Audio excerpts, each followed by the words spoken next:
কথায় আছে না, ঢেঁকি স্বর্গে গেলেও বাড়া বাঁধে। তো আজকে সেম দশা হয়েছিল আমার সাথে। তো যাই হোক, কি হয়েছিল সেটা পরবর্তীতে শেয়ার করি। এখানে আমি বেগুন আর ইলিশ মাছ কেটে নিয়েছি, ধুয়ে পরিষ্কার করে নিচ্ছি। আজকে হচ্ছে মাওয়া স্টাইলে ইলিশ মাছ আর বেগুন ভাজা, সাথে শুটকি ভর্তা বানাবো আর হচ্ছে খিচুড়ি রান্না করব। বড় কোনো ইলিশ মাছ বাসায় ছিল না, একটু ছোট সাইজেরটা ছিল, তো ওইটাই কেটে নিছি। তারপরে মাশাআল্লাহ একেবারেই ছোট ছিল না। তো মাথা আর লেজাটা আমি রেখে দেবো আর মাছের টুকরোগুলো নিয়ে নিব। মাছ আর বেগুনের ভিতরে এখন হলুদ, মরিচের গুঁড়ো আর হচ্ছে লবণ দিয়ে আমি এটাকে মেখে রেখে দিব। পরবর্তীতে হচ্ছে রান্না বাড়া শেষ হয়ে গেলে খাওয়ার আগে বের করে ভেজে নিব। এতে হয় কি, মশলাটা একটু মাছের ভিতরে ভালোভাবে ঢুকে আর বেগুনটাও একদম সুন্দরভাবে ভাজা হয়ে যায়। তো আমি এই যে সবকিছু মাখিয়ে নিচ্ছি। মাথা আর লেজটা আমি আলাদা করে রেখে দিছি, ওইটা অন্য কোনোদিন হয়তো বা অন্য কিছুর সাথে রান্না করে খাওয়া হয়ে যাবে। তো মাখা শেষ, আমি এখন ঢাকনা দিয়ে ঢেকে রেখে দিব। গরম গরম খিচুড়ির সাথে এরকম ইলিশ মাছ ভাজা আর বেগুন ভাজি খেতে অনেকটা ভালো লাগে।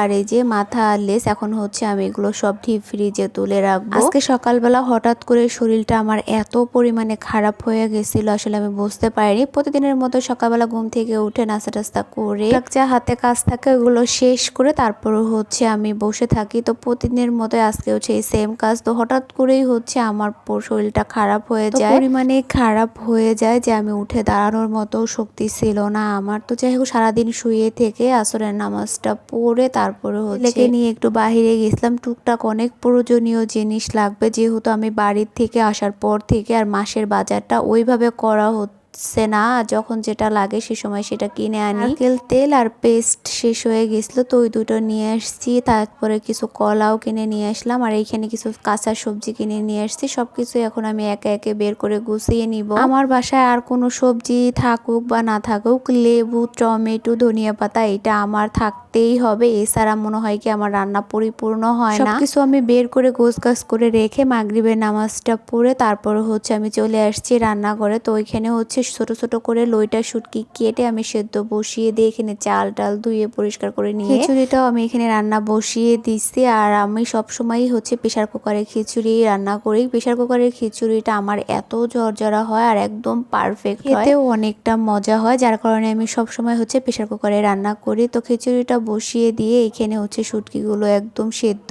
করে তারপরে হচ্ছে শিলপাটায় শেষে মাঝখানের যে কাঁটাটা ছিল ওইটা ফেলে দিয়ে একটু থেতলে নিয়েছি। আর এখানে হচ্ছে আমি কিছু শুকনা মরিচ ভেজে নিচ্ছি। শুকনা মরিচটা ভাজা হয়ে গেলে এর মধ্যে আমি কিছু রসুন কুচি ভেজে নেব।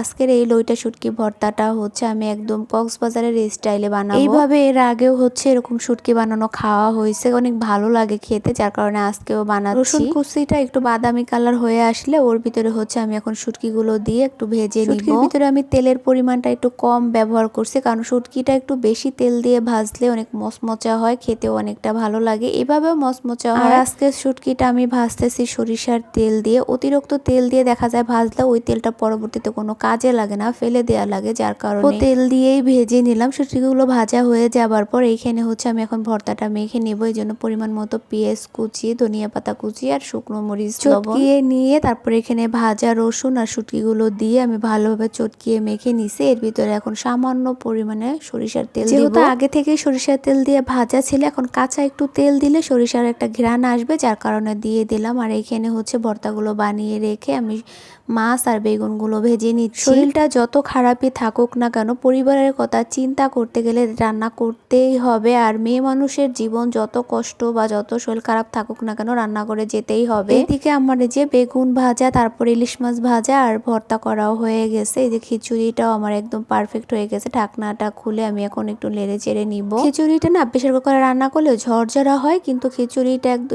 আঠালো আঠালো ভাব হয়, খেতে এত মজা হয়। খিচুড়ি, ভর্তা, মাছ ভাজা, বেগুন ভাজা তো হয়ে গেছে। এখন এটার সাথে লাগবে কি সালাদ। তো সালাদটাও আমি রেডি করে নিচ্ছি। এইভাবে মাখা সালাদটা আমার বাসায় সবাই অনেক পছন্দ করে। কিছু রেডি করে রেখে এখানে আমি আমার জন্য আর আমার ছেলের জন্য একটু খিচুড়ি নিয়ে নিছি। ছেলে তো মাছ আর বেগুন ভাজা দিয়ে খাবে না, যার কারণে একটা ডিমও পোস্ট করে নিছি। আমার যেদিন রান্না বান্না করতে ইচ্ছে না করে বা শরীরটা খারাপ থাকে, কিংবা আপনাদের ভাইয়ার পরদিন দোকান বন্ধ থাকে, ওই দিনই হচ্ছে আমি এরকম শর্টকাট খিচুড়ি রান্না করি আর ভর্তা বানাই। ছেলেকে 2-3 লোকমা খাওয়াই দেওয়ার পর ও আর খাবে খাবে না, এখন আমি খেয়ে নিচ্ছি। শুটকি ভর্তাটা খেয়ে এরপরে বেগুন ভাজা আর ইলিশ মাছ দিয়ে খাচ্ছিলাম। বিশ্বাস করেন খেতে এত মজা হয়েছিল। একটু একটু করে আলাদা আলাদা একটু খেয়ে টেস্ট করে দেখলাম কিরকম লাগলো। এখন হচ্ছে সব কিছু দিয়ে আমি একেবারে খিচুড়িটা মাখিয়ে তারপরে খাচ্ছি। এইটারও একটা স্বাদ। দিন পরে রাতের খাবারটা যেহেতু খাচ্ছি খুব তৃপ্তি সহকারে খাওয়া হচ্ছিল, তো দুধের পাতিলাটা বসিয়ে দিয়ে আমি রুমের ভিতরে এসে বসেছিলাম, মনে ছিল না, এখন মনে পড়ছে যে দেখি দুধটা শুকিয়ে একদম পাতিলার তলিতে চলে আসছে। কি আর করার, এখন এইটাই খেয়ে নিতে হবে। আর